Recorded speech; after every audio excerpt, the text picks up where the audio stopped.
Learning class में आप सभी विद्यार्थियों का स्वागत है। बच्चों, आज हम मैथ्स विषय में 11.3 प्रश्न संग्रह को हल करेंगे। इसके पहले के वीडियो में हमने 11.2 प्रश्न संग्रह हल किया था, जो विभाजित स्तंभालेख से संबंधित था। यह प्रश्न संग्रह प्रतिशत स्तंभालेख से संबंधित है। बच्चों, विभाजित स्तंभालेख और प्रतिशत स्तंभालेख में क्या अंतर है, पहले हम इसे समझेंगे। बच्चों, प्रतिशत स्तंभालेख भी ये विभाजित स्तंभालेख का ही एक विशेष रूप है। हमने विभाजित स्तंभालेख में दी गई सभी तुलनात्मक जानकारी को जोड़कर कुल योगफल के इकाई स्तंभ तक खींचा था, जबकि प्रतिशत स्तंभालेख में दी गई सभी जानकारी को 100 इकाई ऊंचाई तक खींचा जाता है। इसमें दोनों में यही अंतर है। बच्चों, प्रतिशत का शाब्दिक अर्थ होता है प्रत्येक 100 में से। दी गई सभी जानकारी को हम प्रत्येक 100 में से ज्ञात करते हैं, जिससे तुलनात्मक अध्ययन करना आसान हो जाता है। आपके पाठ्य पुस्तक में उदाहरण के द्वारा एक प्रश्न को हल किया गया है, जिसका प्रतिशत स्तंभालेख बनाया गया है। अब हम इसे समझेंगे। पाठ्य पुस्तक में आप देखेंगे कि यहाँ पर एक सारणी बनाई गई है, जिसमें 3 गांव के नाम दिए गए हैं और इन तीनों गांव में वृक्ष लगाए गए हैं, जिसमें जीवित वृक्षों की संख्या दी गई है और बाकी जो वृक्ष नहीं जी पाए, मृत हो गए। तो हमें जीवित वृक्षों का प्रतिशत ज्ञात करके हमें तुलनात्मक अध्ययन करके प्रतिशत स्तंभालेख बनाना है। तो बच्चों, प्रतिशत स्तंभालेख में जैसे कि मैंने पहले बताया है कि जब भी सारणी बनाएंगे तो इसमें 100 इकाई तक सभी स्तंभ बनाना है, और उसके बाद इनका जब प्रतिशत जीवित पौधों का प्रतिशत निकालेंगे तो उसे हम उस प्रतिशत की आंकड़े तक ही उसको अलग रंग से दर्शाएंगे। तो यहाँ पर सबसे पहले हम देखेंगे आरवी गांव है, जिसमें कुल वृक्ष लगाए गए थे 60 और जीवित वृक्ष बचे 42। मोर्शी गांव में कुल वृक्ष लगाए गए थे 75 और जीवित बचे हैं 45। और बार्शी गांव में कुल 90 वृक्ष लगाए गए थे और जीवित बचे हैं 45। बच्चों, इस आधार पर हमें यह ज्ञात करना कठिन हो जाता है कि किस गांव में जीवित वृक्षों की संख्या तुलनात्मक रूप से अधिक है। इसके लिए हमें प्रतिशत ज्ञात करना पड़ता है। सभी का हमें 100 में से आंकड़ा ज्ञात करना पड़ता है, जिससे हमें यह ज्ञात हो जाता है कि किस गांव में वृक्ष अधिक जीवित रहें। तो इसके लिए हम पहले यहाँ प्रतिशत निकालेंगे आरवी गांव के जीवित वृक्षों का, जिसमें 60 में से कुल जीवित वृक्ष बचे हैं 42। तो 42 को हम अंश में लिखेंगे और बटे हर में 60 लिखेंगे, क्योंकि 60 में से 42 वृक्ष जीवित बचे हैं। और इसका प्रतिशत निकालने के लिए गुणे 100 कर देते हैं और उसके बाद हम इसे भाग देते हैं, तो हमें आरवी गांव के जीवित वृक्षों का प्रतिशत 70 प्राप्त होता है। उसी प्रकार मोर्शी गांव का हमें 60 प्राप्त होता है और बार्शी गांव का हमें 50% जीवित वृक्षों की संख्या प्राप्त होती है। बच्चों, इस आधार पर अब यहाँ पर प्रतिशत स्तंभालेख बनाया गया है। तो आप जैसे कि मैंने बताया, आप देखेंगे कि यहाँ पर तीनों गांव का प्रतिशत स्तंभ बनाया गया है। तो आप यहाँ देख रहे हैं कि सभी को सबसे पहले 100 स्तंभ की ऊंचाई तक बनाया गया है, तीनों गांव का। अब ये 100 स्तंभ तक सभी को बनाना है, जबकि विभाजित स्तंभालेख में ऐसा नहीं था। विभाजित स्तंभालेख में जो तुलनात्मक जो जानकारी दी गई थी, उसको जोड़कर वो जितना होता था वहीं तक बनाते थे।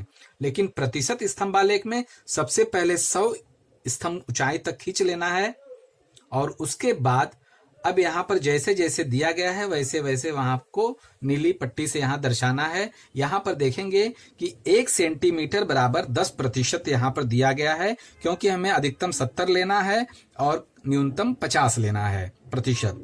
तो यहाँ 1 सेंटीमीटर बराबर 10% दिया गया है। इसीलिए हम 10 के अंतर पे 10 के अनुपात में सभी आंकड़े को y अक्ष पर लिख लिए हैं। यहाँ पर लिखा हुआ है 10, 20, 30, 40, 50, 60, 70, 80, 90, 100 तक, क्योंकि 100 इकाई तक स्तंभ बनाना है, इसीलिए 100 तक यहाँ पर हमने दर्शा दिया है।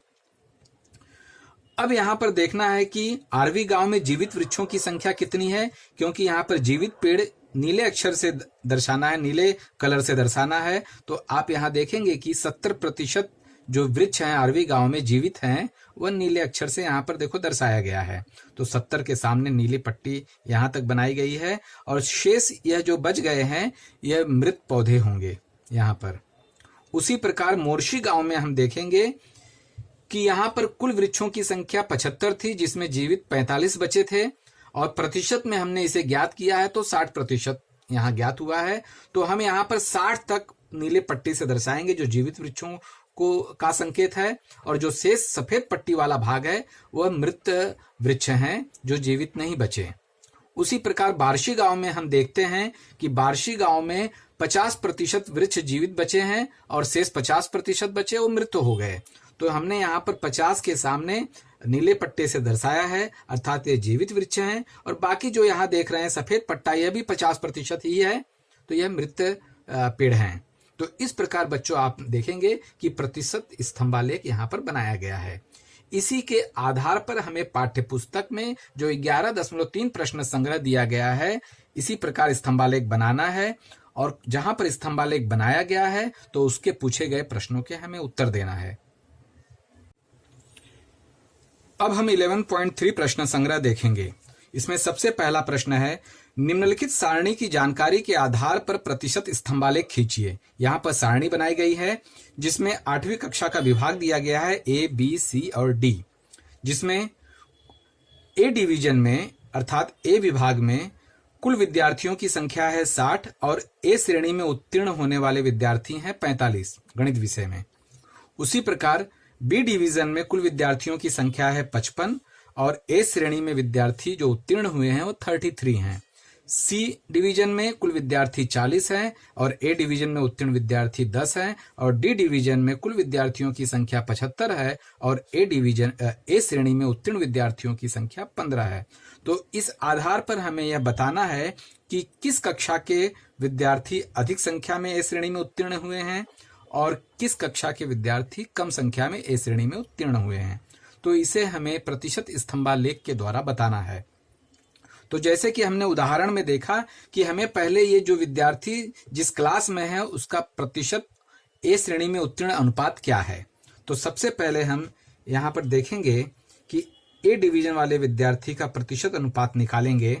तो यहाँ पर 45 विद्यार्थी ए श्रेणी में उत्तीर्ण हुए हैं, कुल विद्यार्थियों की संख्या 60 है, उसे हर में लिखेंगे और 100 से हम गुणा करेंगे तो और भाग दे देंगे। तो हम देखेंगे अंश का 0 और हर का 0 कट गया, 2 तिहाई 6 और 2 पचे 10, 3 एकम 3, यहाँ पे 3 से डिवाइड होता है, 3 एकम 3, 1 बचा, 3 पचे 15। अब हर में कुछ बचा नहीं है डिवाइड के लिए, अर्थात 1 से डिवाइड करना है तो वही आएगा 15 × 5, मतलब 15 × 5 बराबर 75। अर्थात ए डिवीजन में कुल 75% विद्यार्थी ए श्रेणी में पास हुए हैं। अब दूसरा इसी प्रकार बी डिवीजन का निकाल लेंगे। इसमें कुल विद्यार्थियों की संख्या है 55 और ए श्रेणी में उत्तीर्ण विद्यार्थी हैं 33। इसका प्रतिशत 100 का गुणा करके निकाल लेंगे तो हम देखते हैं कि 11 तिया 33 होता है और 11 पचे 55 होता है, और यह 5 से डिवाइड होगा तो 5 एकम 5 होता है, तो 5 दूना 10 और 0 उतार लिया। अब हर में केवल 1 बचा है तो अंश में जो दिया है उसका आपस में गुणा कर लेंगे तो 20 तिया 60। अर्थात बी डिवीजन में कुल 60% विद्यार्थी ए श्रेणी में उत्तीर्ण हुए हैं। इसी प्रकार सी डिवीजन का निकालेंगे तो यहाँ पर देखेंगे कुल विद्यार्थियों की संख्या है 40, ए श्रेणी में उत्तीर्ण विद्यार्थी 10 हैं। इसका प्रतिशत निकाल लेंगे 100 का गुणा करके तो 0 से 0 डिवाइड हो गया, और 4 से 100 को डिवाइड करते हैं तो 4 एकम 4, 4 दूना 8, 2 बचा, 4 पचे 20। अर्थात यहाँ पर 1 और यहाँ पर 25, 1 गुणे 25, अर्थात 25% विद्यार्थी सी डिवीजन में ए श्रेणी में उत्तीर्ण हुए हैं। अब हम निकालेंगे डी डिवीजन के विद्यार्थियों का प्रतिशत अनुपात। 75 कुल विद्यार्थियों की संख्या है, ए श्रेणी में कुल विद्यार्थी 15 पास हुए हैं। इसका प्रतिशत निकालेंगे तो हम इसे सीधे बच्चों 25 से डिवाइड करते हैं, 25 तिया 75, 25 चौका 100 और 3 से 15 को डिवाइड करते हैं, 3 एकम 3 और 3 पचे 15, तो हमें प्राप्त हुआ 5 गुणे 4, 5 गुणे 4, 5 चौक 20, 20% विद्यार्थी डी डिवीजन में ए श्रेणी में उत्तीर्ण हुए। इस प्रकार से बच्चों हम देखते हैं कि यह प्रतिशत अर्थात जैसे कि मैंने बताया 100 में से, तो 100 में से यहाँ पर हम देखते हैं, यहाँ मैं रफली आपके स्क्रीन पर दिखाई दे रहा है। ए डिवीजन में हम यहाँ पर लिखेंगे 75%, बी डिवीजन में 60%, सी डिवीजन में 25% और डी डिवीजन में 20% विद्यार्थी ए श्रेणी में उत्तीर्ण हुए हैं। अब इस आधार पर हम प्रतिशत स्तंभालेख बना लेंगे। तो मैंने पहले से ही प्रतिशत स्तंभालेख यहाँ बना लिया है। आप यहाँ पर इस देखेंगे ध्यान से, यहाँ पर हमने प्रतिशत स्तंभालेख बनाया है। जानकारी क्या है? जानकारी आपको जैसे कि मैंने बताया उस आधार पे हमने बनाया है। तो सबसे पहले हम यहाँ पर देखेंगे कि जो पैमाना हमने लिया है वह 1 सेंटीमीटर बराबर 10% लिया है। 10-10 का हमने अनुपात में उसको 100 तक y अक्ष पर हमने आंकड़े डाल दिए हैं और x अक्ष पर हमने डिवीजन लिखे हैं ABCD। और A डिवीजन में अभी हमने निकाला कि कुल 75% विद्यार्थी A श्रेणी में उत्तीर्ण हुए हैं। तो हम 75 के आगे निशान लगा लेंगे। तो यहाँ देखेंगे बच्चों, यहाँ 70 है और 70-80 के बीच में ये 75 आता है, अर्थात ठीक इसके सामने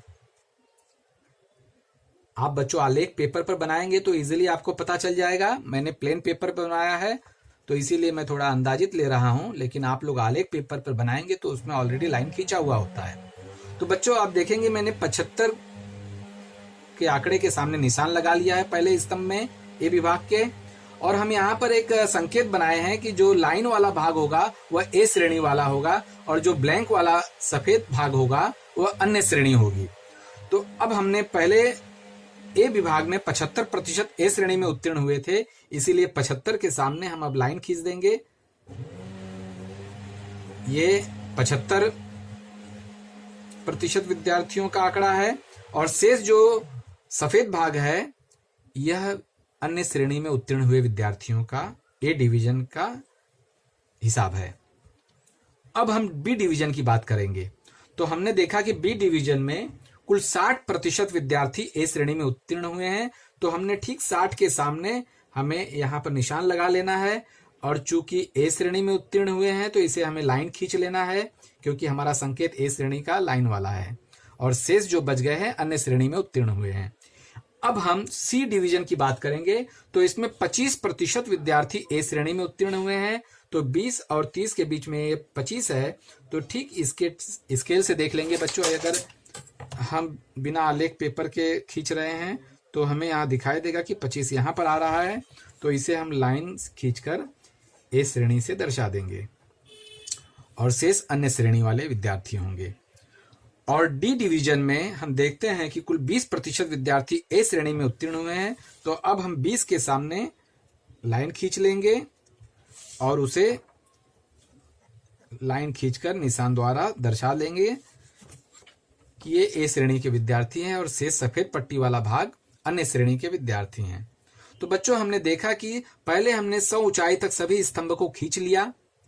उसके बाद जो ए श्रेणी में जिस डिवीजन में जितने विद्यार्थी पास है उसको हमने लाइन खींचकर उसको संकेत से निशान लगा लिया और इस प्रकार हमारा यह पहले प्रश्न का प्रतिशत स्तंभालेख यहां तैयार हो गया। तो बच्चों अब हम दूसरा प्रश्न देखेंगे। दूसरे प्रश्न में हम देखते हैं कि यहां स्तंभालेख बनाया गया है और इसमें पूछे गए प्रश्नों का हमें उत्तर देना है। यहां प्रश्न दिया गया है, दिए गए स्तंभालेख का निरीक्षण करके प्रश्नों के उत्तर लिखिए। आप यहां पर स्तंभ ध्यानपूर्वक देखेंगे और प्रश्न इस प्रकार पूछा गया है, संलग्न स्तंभालेख किस प्रकार का है। तो हम यहां देखते हैं कि सभी स्तंभ 100 इकाई की ऊंचाई तक खींचा गया है। इससे पता चलता है कि यह स्तंभालेख प्रतिशत स्तंभालेख है। दूसरा प्रश्न है, अजीत के खेत में अरहर दाल का उत्पादन कुल उत्पादन का कितने प्रतिशत है। तो अजीत का यह खेत है और अरहर मतलब नीले पट्टी से अरहर को दर्शाया गया है। आप यहाँ देख रहे हैं 60 के आंकड़े के सामने है यह नीला पट्टी। तो इस प्रकार हम यह कहेंगे कि अजीत के खेत में अरहर दाल का उत्पादन 60% दर्शा रहा है, अर्थात कुल उत्पादन 60% का है। तीसरा, यश और रवि में से किसके चना उत्पादन का प्रतिशत कितना अधिक है, यही है प्रश्न। तो यहाँ पर बच्चों हम देखते हैं कि चना उत्पादन की बात की गई है। तो हम यहाँ पर देखते हैं कि चना उत्पादन को सफेद पट्टे में दर्शाया गया है और बात किसकी हो रही है, यश और रवि की। तो हम देखेंगे यश का चना उत्पादन यहाँ पर 50 के ऊपर 100 तक है और रवि का चना उत्पादन, रवि में यहाँ देखेंगे कि 70 तक यहाँ पर अरहर का उत्पादन है, जो बचा 30% यह चना उत्पादन है। तो हम यह कहेंगे कि यश का चना उत्पादन रवि की अपेक्षा अधिक है। चौथा प्रश्न है, अरहर के उत्पादन का सबसे कम प्रतिशत किसका है? तो अरहर नीले पट्टी से दर्शाया गया है, तो सबसे कम देखना है। तो हम यहाँ देखते हैं कि सुधा का अरहर का उत्पादन प्रतिशत सबसे कम है, बाकी सबका इससे ज्यादा है। और पांचवा प्रश्न है, सुधा के अरहर तथा चना का उत्पादन कितने प्रतिशत है? तो बच्चों यहाँ देखेंगे सुधा का जो अरहर का उत्पादन है यह 40% है, और चना उत्पादन जो 40 मतलब 100 में से 40 घटा देंगे 60% बचा, तो यहाँ पर चना उत्पादन 60% होगा सुधा का। तो इस प्रकार से यह दूसरा प्रश्न हल होगा। और बच्चों अब आप तीसरा प्रश्न स्वयं करेंगे। आज के लिए इतना ही, धन्यवाद।